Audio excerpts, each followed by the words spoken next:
Les questions fermées. Bonjour à tous, bienvenue sur la chaîne. Aujourd'hui, on va voir ensemble comment poser des questions fermées en français. Déjà, qu'est-ce que c'est? Une question fermée, c'est une question à laquelle, normalement, pour répondre, vous n'avez le choix qu'entre deux alternatives. La plupart du temps, oui ou non. C'est la manière la plus simple qu'on a de poser des questions en français. On a trois façons de poser des questions fermées en français, une façon formelle et deux façons informelles. Pour mes exemples, j'ai choisi de faire simple et donc j'ai presque tout conjugué au présent pour que ça reste accessible à tout le monde. Mais évidemment, la conjugaison, vous allez l'adapter au temps qui vous intéresse.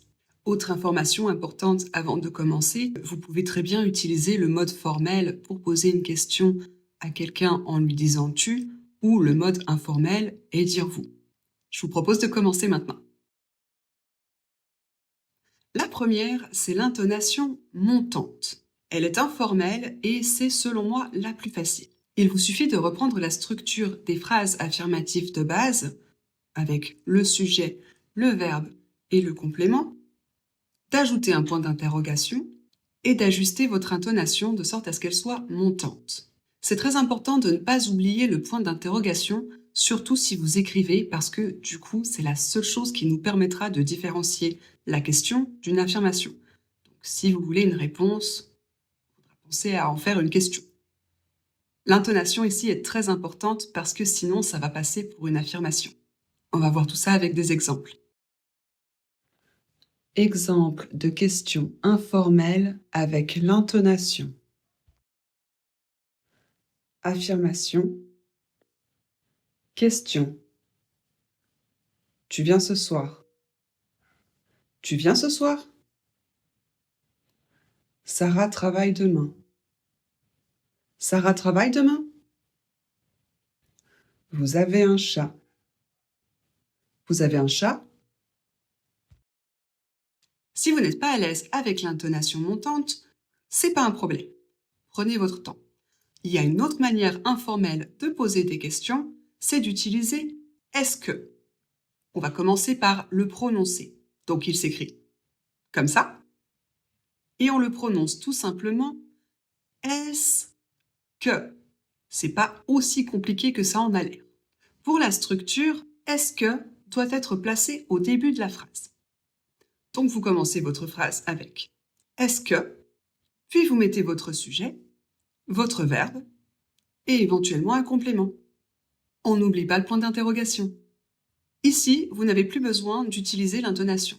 Vous utilisez est-ce que, ça indique que vous posez une question.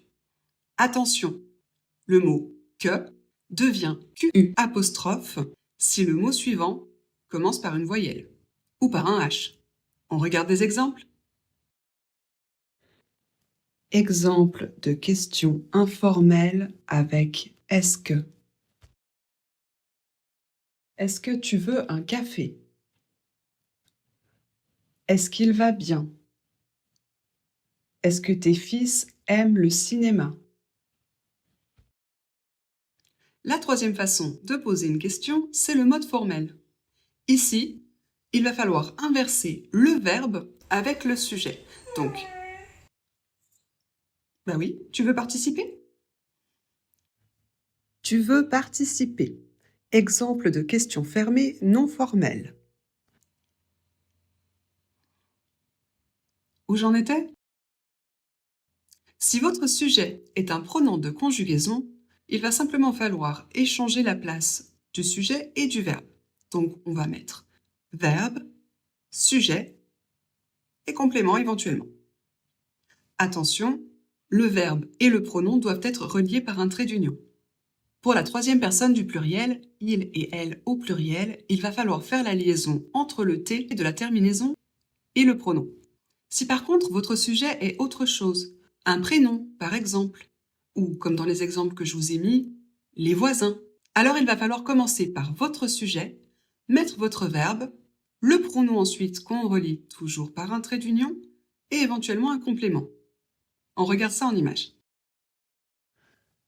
Exemple de questions formelles. Avez-vous des enfants? Les voisins partent-ils en vacances? Veux-tu une glace?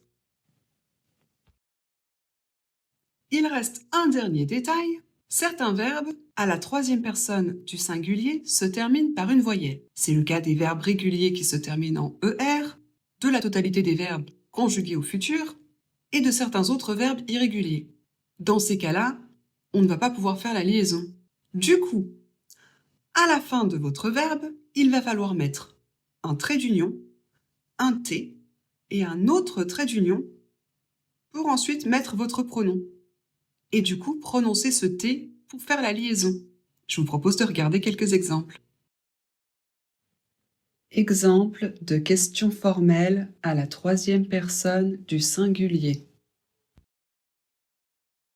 Sarah travaille-t-elle? Aime-t-elle le tennis?